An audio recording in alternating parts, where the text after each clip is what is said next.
All right, and we back, and we just left off. We was talking about the blood pressure. You was giving me the update. You said it was a change in what we consider good blood pressure. Right. Well, that you had said that some barbers might push back saying, "Well, we don't want to give out, medical advice," and we don't. But we can have conversation as men about what we're going through, and so Men and women. men and women, yeah. Absolutely. Our customers are our friends, and these are people that we see all the time. So we can definitely have a conversation about it. So it's just, we want to screen, educate, and confirm.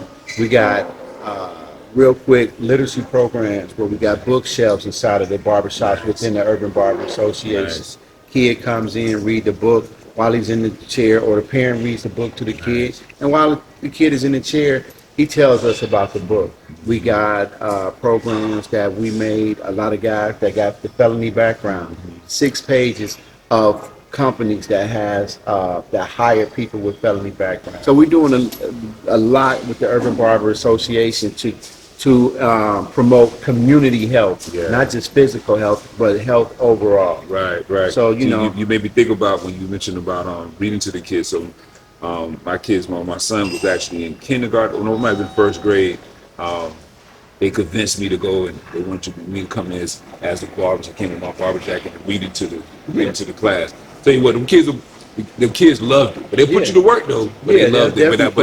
But it was way more gratifying to me than I thought. Yeah. So I encourage you barbers, if you're not doing any type of reading, like you're saying, having the books, at the shop, go.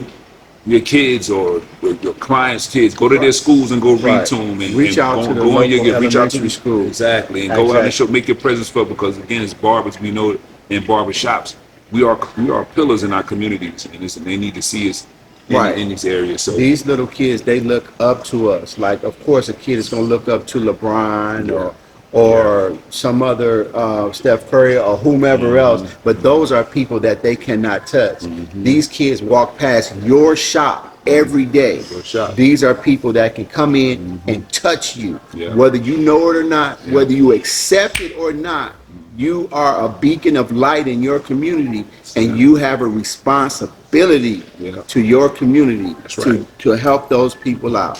Whether you accept it or not. So just accept it graciously and do whatever you can to uplift that community. So switching conversation, was still staying in that space, because that's again extremely important, and I piggyback 100%. Get involved, right? So what's your thoughts of your opinion of the industry today, the barber industry today? What's your thoughts? And I know every state is different, but as a whole, I guess you can maybe speak, if it's easy to speak for your area, but what do you feel? How do you feel the opinion of the industry today? My opinion of where the industry is headed, I should say. This is always a debate between generations. But me as a seasoned barber and just an older, than the generation that's coming up. So are you still actively cutting a little bit? Yeah. I'm sitting in the shop at least 2 days a week. Okay, you know what I'm saying? You continue, my fault. But I embrace it, man, because this is how I look at it. The old guys, they got something about just the spray paint and but it's kind of like people complaining about the young people and the way they dancing and stuff now. But look, go back to 1989 and put on a Luke video. Yeah, they were getting it in. It was some of us.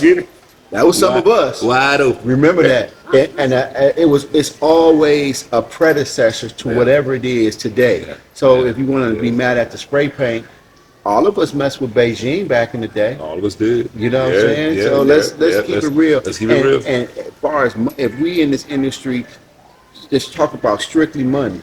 Right. If you want me to spray something on your head, if you go give me an extra $15 to $20 to do that, something that take me 5 minutes, I'm all for it. That's right. I'm all for it. That's and the thing is, like, things are going to keep evolving and changing. So we learned in some of these classes, you have to be comfortable being uncomfortable.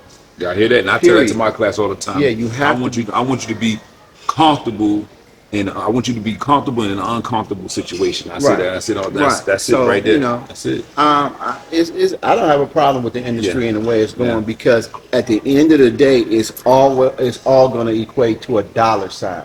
And when we learned in this weekend on this conference discussion, for those that didn't come out, you barbers, you seasoned barbers, shop owners, school owners that didn't make it to this year to the conference, make sure you make a conference. But we were talking about technology now becoming effective and bringing them into the classrooms just to show students other things that they can do out beyond the chair. Right. And I think that's very healthy. But enhancements is so fun. I can't think of my man name was, I saw him on Facebook some years ago, but he said it best, and I kind of just pretty much repeated how, there's nothing wrong with enhancements, but it's the key word. It's an enhancement, but not replacement.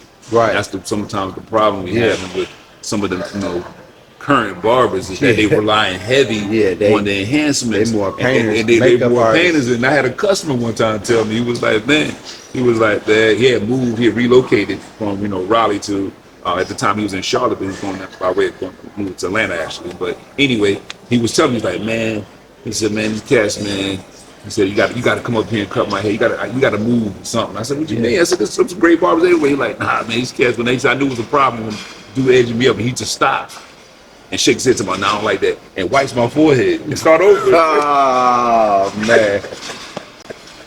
Oh God. I just thought that was too hilarious. That is hilarious. So with that being said, so that's why I asked you if you were still active. Yeah. In the shop is just to make it just for fun. What is your clipper of choice right now? My clipper of choice, right man. now. Clipper and trimmer. Well, the beautiful thing about being an instructor is, and I have a feeling what you're going to say. the number one thing I tell the new class, everything in your kit. You can do a great haircut with everything in your kit. Yeah. But when y'all get out there on the floor, y'all gonna see them older students that got all these expensive tools, all those fancy most of which don't know how to use it. So the great thing about being an instructor is I never buy anything. Anything. I get a chance to experience. I get to try everything. Right. And I just happened to come up on some JRLs. Nice. And those were some game changing JRLs. clippers for me, man. JRL, shout out to JRLs. That's the clipper and trimmer, or just the clipper? I haven't tried the trimmer yet. I'm waiting on somebody to, Let's get off with those. stop dealing with them so I can make them a little off-road nose. You know how they do? They go through they're so passionate. Right, exactly. They be going through them. Yeah, exactly. I always joke with myself, hey, y'all might not have more clippers than me before y'all get out of here. Exactly. But that's a good thing. I definitely came up on, and I was very surprised. I got them at such a good price. I just had to get them. And so I tried them out, and I haven't put them down since. All right, so JR, your clipper. What about trimmers?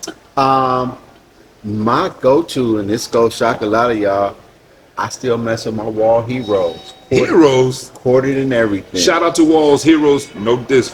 Y'all could be a sponsor. Show some love. Right. Love Walls. I just haven't. I like reacted that way because I haven't heard Hero in a while. Right. So that's so salute to Walls and Heroes. Salute. Yeah. So I like the little bitty. I like the power. I still got a few corded things, but I like the Babyless too. The skeleton Babyless. Yeah, they hit right now. They coming out the box right. Mm-hmm. So, is there any last things you want to say for our audience? Anything you wanna tell the audience and you would like to share?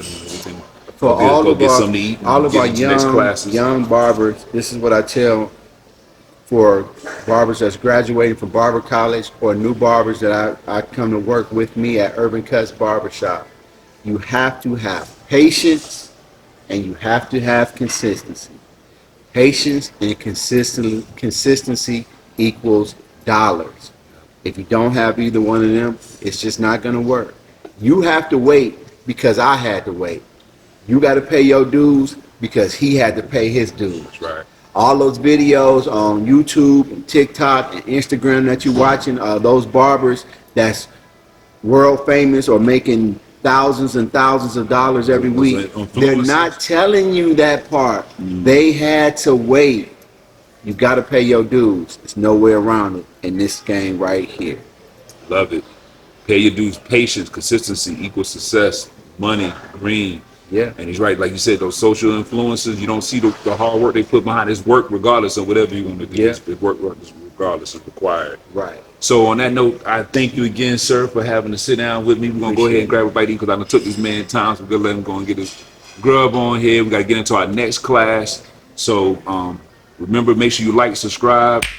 We'll make sure we have information down as for everything that we've talked about today. So you want more information. So please share, and we'll see you next time. Peace. All right. Thank you, bro. Appreciate that, brother. Man, that was good, man. Yeah, man. That was good, man.